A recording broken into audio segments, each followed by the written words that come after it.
Áno, vieme o tom, že máme hodne menej, ako sme mali dispozícii pri poslednom zápase, ale vedeli sme, že aj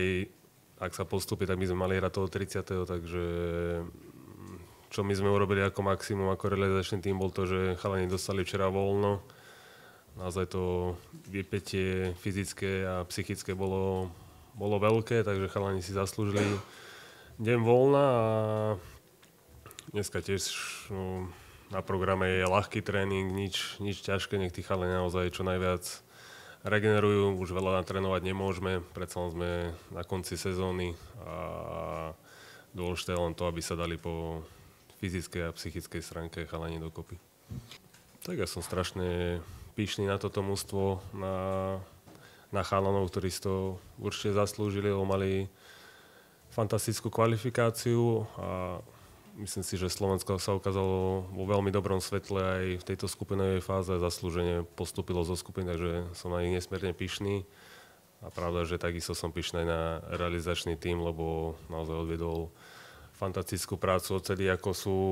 pri kormidle, aj keď vieme, že tie začiatky neboli ľahké, ale tomu mužstvu dali tvár a identitu a teraz je to zrkadlo toho, čo sa za tieto mesiace a rok popracovalo na týme, takže naozaj úžasná robota a toto je čerešnička na torte. Vieme, že ideme sa konfrontovať s najdrahším mužstvom na Eure, s kandidátom na titul a mužstvo s veľkými obrovskými menami a hviezdami, takže to je jasné, že v hlavách budeme mať, ale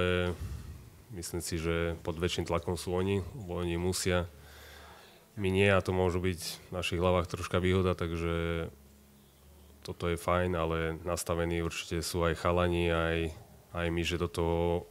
zápasu ideme za stavu 0-0 a určite nie s tým, že už prehráme, takže proti každému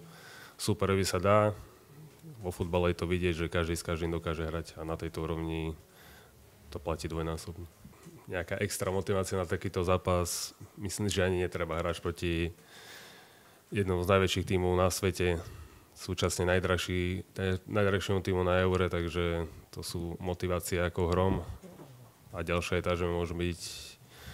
prvýkrát isto vo štvrťfinále, takže to sú motivácie same o sebe.